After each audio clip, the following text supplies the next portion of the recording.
Hello student, I Neha Miglani. Today I am here to give you the presentation on the topic of hypothesis. Part 1. This is my first video in this topic, hypothesis. So let's start our topic. Starting my video, I just want to say that just download the Divakar Education Hub app from the Google Play Store. In this app you can easily get the UGC NET paper 1 free online classes, and you can also get the 150 plus mock test from the different subjects which you are going to apply in the UGC NET, and then you can also read free study notes from the paper 1 and 2, and you can also get some announcements are being done under the Divakar Education Hub, and the live classes which are going to be conducted in the previous days also you can get it, and you can also chat with the another students in this app also. So please, I just recommend you that you have to upload or install Divakar Education Hub app from Google Play Store.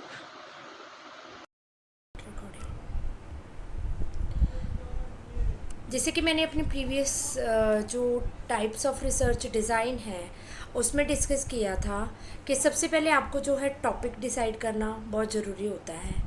अगर आप topic decide कर लिया तो वहाँ से आप problem निकाल के लाओगे कि आपने कौन सी प्रॉब्लम को स्टडी करना चाहते हो. प्रॉब्लम स्टडी करने के बाद फिर आप अपनी स्टडी के जो ऑब्जेक्टिव डिसाइड करते हो. ऑब्जेक्टिव डिसाइड करने के बाद योर फोर्थ स्टेप फिर आपका ऑब्जेक्टिव के बाद रिव्यू ऑफ लिटरेचर आ जाता है कि आप लिटरेचर्स को रिव्यू करते हो. लिटरेचर्स रिव्यू करने के बाद फिर आपका नेक्स्ट स्टेप आ जाता है हाइपोथेसिस. ठीक है, formulation of hypothesis.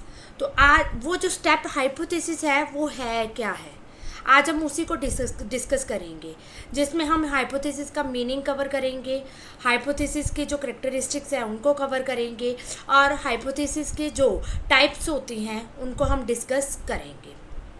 So firstly हम डिसाइड करेंगे हाइपोथेसिस का मीनिंग. हाइपोथेसिस क्या होता है? हाइपोथेसिस, जैसे कि मैंने उस वीडियोस में भी डिस्कस किया था कि हाइपोथेसिस का मतलब होता है प्रिडिक्शंस. कोई काम स्टार्ट करना है, आप पहले से ही कुछ प्रिडिक्शंस लगा के चल रहे हो, आप पहले से ही कुछ डिसाइड करके चल रहे हो कि आपकी स्टडी ये इस तरीके का रिजल्ट प्रोड्यूस करके आपको देगी, तो उसको हम बोलते हैं हाइपोथेसिस. सो एक प्री एजम्पशंस होती हैं, एक प्री कंसिडरेशंस होती हैं before starting the research. Research start करने से पहले ही आप एक प्री एजम्पशंस लेके चलते हो, नहीं मेरा जो काम है ये प्रूव करके दिखाएगा, उसको हम हाइपोथेसिस कहते हैं. So it is pre assumptions और pre considerations. So hypothesis is considered as an intelligent guess. एक पहले से ही कुछ गेस लगा के चल रहे हैं, और प्रेडिक्शंस, या पहले से ही कुछ प्रेडिक्शंस करके चल रहे हैं, that gives directional to the researcher to answer the research question. जो कि एक रिसर्चर को एक डायरेक्शन देता है कि वो आंसर लेके रिसर्च क्वेश्चंस को ये आंसर दे के लाए. ठीक है, सो हाइपोथेसिस क्या है? एक इंटेलिजेंट गेस होता है, पहले से ही कुछ प्रेडिक्शंस होती हैं जो कि रिसर्चर को इस चीज़ के लिए बताती है कि आपने ये आंसर लेके आना है अपनी स्टडी में. सो हाइपोथेसिस और hypothesis are defined as the formal statement of the tentative. It is an formal statement. Informal statement नहीं होती है ये एक तरीके की formal statement होती है जो कि ये दिखाती है कि expected predictions क्या है, explanation of the relationship between the two or more variable in specified population, जो कि ये एक्सप्लेन करता है कि दो और मोर वेरिएबल्स के बीच में क्या रिलेशंस आएगा. ठीक है, और पॉपुलेशन के साथ. So it is a tentative guess और टेंटेटिव प्रिडिक्शंस, और पहले से ही कुछ फॉर्मल स्टेटमेंट्स होती हैं जो कि हम पहले से ही डिसाइड करके चलते हैं कि मेरी जो स्टडी है, हमारी जो स्टडी है, ये रिजल्ट प्रोड्यूस करके देगी. So hypothesis is considered as an intelligent guess. ठीक है, एक इंटेलिजेंट गेस होता है जो कि मैंने पहले से ही डिस्कस किया है, एक प्रिडिक्शंस होती हैं, एक हाइपोथेसिस जो होते हैं, एक फॉर्मल स्टेटमेंट होती है, और टेंटेटिव एक्सपेक्टेड प्रिडिक्शंस होती है जो कि रिलेशनशिप डिसाइड करता है बिटवीन द 2 और मोर वेरिएबल्स के बीच में. So hypothesis is a formal और tentative statement that expected relationship between 2 और more variable under study. So it is a क्या होती है, फॉर्मल स्टेटमेंट होती है और टेंटेटिव स्टेटमेंट होती है जो कि एक्सपेक्टेड रिलेशनशिप डिसाइड करता है बिटवीन द 2 और मोर वेरिएबल्स के बीच में, जो कि अंडर द स्टडी हम जो करके चल रहे हैं. So hypothesis help to translate the research problem and objective into a clear explanation or prediction of the expected result or outcome of the study. Hypothesis क्या होते हैं, इस चीज़ के लिए हेल्प करते हैं कि translate into the research problem, जो रिसर्च प्रॉब्लम होती है उनको ये ट्रांसलेट करते हैं, ऑब्जेक्टिव्स को क्लियरली एक्सप्लेन करते हैं, प्रेडिक्शंस पहले से ही गेसेस लेके चलते हैं कि हमारा ये रिजल्ट और आउटकम ऑफ द स्टडी आएगा. सो हाइपोथेसिस क्या होते हैं, that make the following contribution the research study. अब हम ये डिस्कस करेंगे जो हाइपोथेसिस होंगे अपनी रिसर्च स्टडी को क्या कंट्रीब्यूट करते हैं, क्यों बनाना जरूरी होता है, क्या कंट्रीब्यूट ये करके हमें आगे देंगे. अब हम इसी चीज़ों को डिस्कस करेंगे. सो कंट्रीब्यूशंस क्या होते हैं हाइपोथेसिस के, it provide clarity to the research problem and research objective. आपके जो हाइपोथेसिस होते हैं एक क्लैरिटी प्रोवाइड करते हैं रिसर्च प्रॉब्लम से रिलेटेड, कि आपकी ये रिसर्च प्रॉब्लम है, इसके रिगार्डिंग ये क्लैरिटी ये प्रोवाइड करते हैं और आपके ये रिसर्च ऑब्जेक्टिव्स होंगे. सो इट डिस्क्राइब, एक्सप्लेन और प्रिडिक्ट. ये क्या करते हैं, डिस्क्राइब करते हैं, एक्सप्लेन करते हैं, प्रिडिक्ट करते हैं. किसको, कि एक्सपेक्टेड रिजल्ट और आउटकम ऑफ द रिसर्च को. ठीक है, जो भी आपके आउटकम्स होंगे, जो भी आपके रिजल्ट्स होंगे, उनको ये डिस्क्राइब करते हैं, उनको ये एक्सप्लेन करते हैं, उनको ये प्रेडिक्ट करके दिखाते हैं. So it indicate the type of the research design. ये भी चीज़ दिखाता है कि हमारा रिसर्च डिज़ाइन इस तरीके का होगा. It direct the research study process. ये रिसर्च की जो स्टडी प्रोसेस होता है उनको भी ये डायरेक्ट करते हैं. It identify the population of the research study that is to be investigated or examined. ये भी आइडेंटिफाई करते हैं कि आपकी पॉपुलेशन जो भी ऑफ द रिसर्च स्टडी की जो है ये आपको इन्वेस्टिगेट करके देगी और ये एग्जामिनेशन इसकी निकलेगी. It facilitate data collection, data analysis and data interpretation. ये इस चीज़ को भी फैसिलिटेट करते हैं कि डाटा कलेक्शन क्या होगा, डाटा इंटरप्रिटेशन क्या होगा, डाटा एनालिसिस क्या होगा. सो क्या क्या कॉन्ट्रीब्यूशंस होते हैं आपके हाइपोथेसिस के, आपके कॉन्ट्रीब्यूशन ये होंगे कि it provide clarity to the research problem. ये आपकी रिसर्च प्रॉब्लम को बिल्कुल क्लैरिटी प्रोवाइड करके देते हैं, रिसर्च ऑब्जेक्टिव्स को क्लियरली ये बताते हैं. It describe the predicates, predicts the exact. ये आल्सो प्रिडिक्ट करते हैं एक्सपेक्टेड रिजल्ट्स को. ये रिसर्च स्टडी को भी, डिज़ाइन को भी बताते हैं कि आपकी रिसर्च डिज़ाइन आगे इस तरीके की रहेगी. ये स्टडी प्रोसेस को भी क्लैरिटी में बताते हैं और ये भी बताते हैं कि आपका आउटकम और रिजल्ट इस तरीके से आएगा, आपका डाटा कलेक्शन ये होगा, डाटा इंटरप्रिटेशन ये होगी और डाटा एनालिसिस इस तरीके से आप करोगे. So these are the contribution of hypothesis. Now what are the functions of hypothesis. Functions क्या होते हैं हाइपोथेसिस के. It enable the investigator to start his research work. सबसे पहला फंक्शन ये है, ये रिसर्चर को ये बताता है कि आपने किस तरीके से काम करना है, एक रिसर्च को किस तरीके से स्टार्ट करना है. हाइपोथेसिस आपको क्लियरली डिस्क्राइब करते हैं. It may lead to formulate of another hypothesis. एक हाइपोथेसिस बनाने के बाद दूसरा हाइपोथेसिस जब बनाते हैं तो ये दूसरे हाइपोथेसिस को बनाने के लिए आपको एक लीड देते हैं. It lead to interpret result drawing conclusion related to original purpose.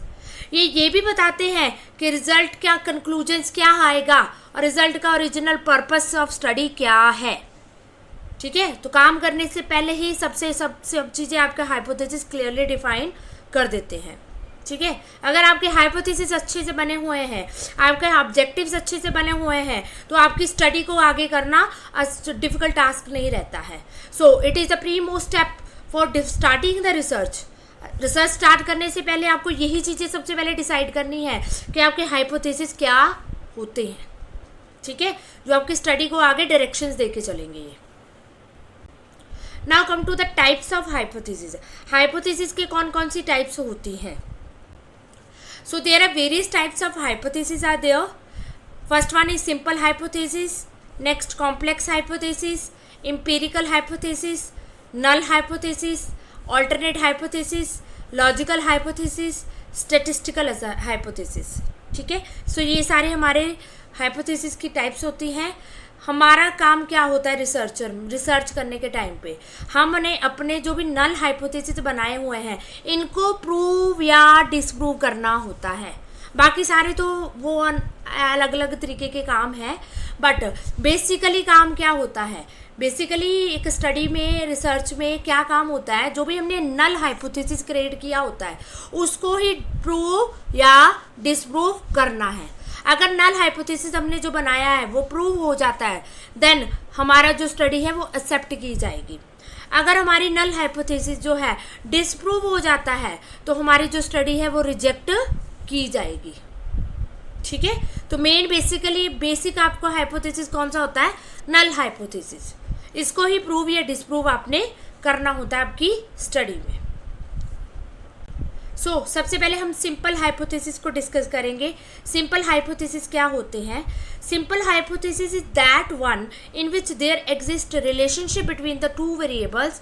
One is called independent variable or cause and other is a dependent variable that are called effect. Simple hypothesis क्या होता है? Simple hypothesis बिल्कुल एक simple way से एक relationship describe करता है दो वेरिएबल्स के बीच में, इंडिपेंडेंट वेरिएबल के बीच में और डिपेंडेंट वेरिएबल के बीच में। इंडिपेंडेंट वेरिएबल जिसके कारण अफेक्ट पड़ रहा है, डिपेंडेंट वेरिएबल जिसके ऊपर अफेक्ट पड़ रहा है, उन दोनों के बीच का रिलेशन जो है ये डिस्क्राइब करे वो हमारा सिंपल हाइपोथेसिस होता है। जैसे मैंने एग्जांपल लिए, स्मोकिंग लीड्स टू कैंसर। इसमें हमारे पास इंडिपेंडेंट वेरिएबल कौन सा होता है? स्मोकिंग, जिसका अफेक्ट किसके ऊपर पड़ता है? लंग्स के ऊपर, जो कि डिपेंडेंट वेरिएबल कौन सा हुआ हमारा? लंग्स। क्या अफेक्ट पड़ रहा है? कैंसर।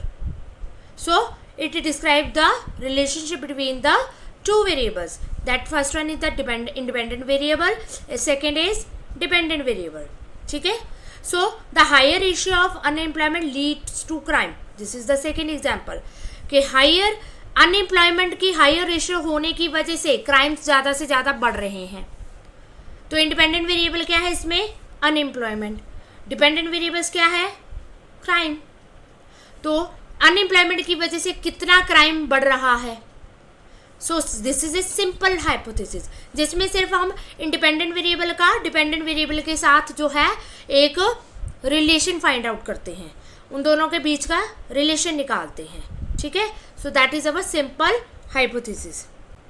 इसकी और एग्जांपल मैंने ली है, 2 hourly position changing of A fully bed ridden patients will prevent bed store. क्या क्या कहते हैं? 2 hourly पोजीशंस, 2 घंटे की एक ही सेम पोजीशन होने की वजह से अगर एक बिल्कुल ही बेड पे रहने वाला जो पेशेंट्स है उनको बेड सोर होने के चांसेस बहुत ज़्यादा बढ़ जाते हैं, ठीक है। सो इस एग्जाम्पल में हमने क्या देखा है? इस एग्जाम्पल में हमने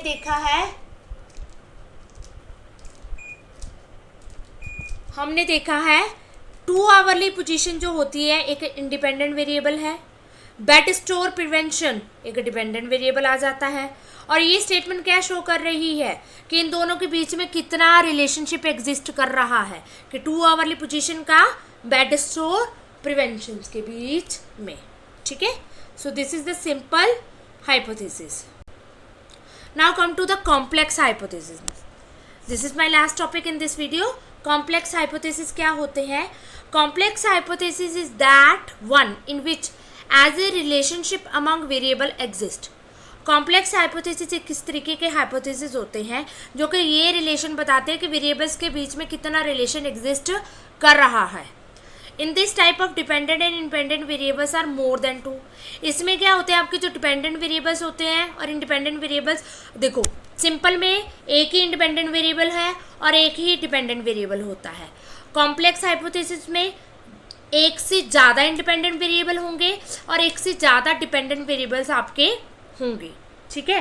जैसे इसमें एग्जांपल ये है, स्मोकिंग एंड अदर ड्रग्स।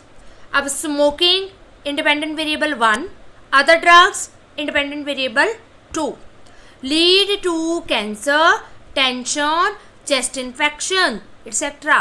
तो डिपेंडेंट वेरिएबल इसमें कौन से है, cancer, tension, chest infection etcetera. तो इसमें एक से ज़्यादा आपके इंडिपेंडेंट वेरिएबल्स होंगे, एक से ज़्यादा आपके डिपेंडेंट वेरिएबल्स होंगे। तो इनमें इंडिपेंडेंट वेरिएबल्स कितने हैं इस एग्जांपल में, 2, drugs and smoking. Dependent variables क्या है, जिनके ऊपर इफेक्ट पड़ रहा है, किनके ऊपर पड़ रहा है, चेस्ट, कैंसर एंड टेंशन, ठीक है। So next example is there, the higher ratio of unemployment, poverty, illiteracy leads to crime like dacoit etc. दूसरी एग्जाम्पल क्या बता रही है, हायर अनएम्प्लॉयमेंट। इंडिपेंडेंट वेरिएबल्स कौन कौन से हैं, unemployment, poverty, illiteracy. There are 3 independent variables are there और क्या कर रहे हैं, क्राइम बढ़ा रहे हैं, कौन सा, डिकॉइट्स का। So 2 independent variables are there, crime and dacoits, ठीक है। So complex hypothesis are there in which there are 2 or more independent variables are there, 2 or more independent variables are there, and we have to find out the relationship between these 2 variables are there. This is called complex hypothesis, ठीक है। एक और example मैंने ली है, for a fully bedridden patients 2 hourly position changing, 2 hourly back care and a high protein diet will build up body resistance, will promote blood circulation and will prevent bed store, ठीक है। अब इसमें independent variable देखेंगे, dependent variables देखेंगे। इस example में हमारे पास 3 independent variables है, कौन कौन से हैं, 2 hourly बेड पोजीशन, ठीक है, 2 hourly back care position and high protein diet. So these are 3 independent variables in this example are there, and 3 dependent variables आपके कौन से हैं इसमें, body promotion, blood circulation, ठीक है, building up body resistance, ठीक है, और preventions of bed sore। ये 3 आपके dependent variables है। So this is a complex hypothesis in which there are 2 or more independent variables are there, 2 or more dependent variables there. So we have to find out the relationship between all these variables, ठीक है। Simple में हमने क्या discuss किया है, there is only one independent variable and there is only one dependent variables are there, and we have to find out the relationship between this independent variable and dependent variable. But in complex there are 2 or more independent variables and 2 or more dependent variables, and we have to find out the relationship between all these things. So this is a complex hypothesis.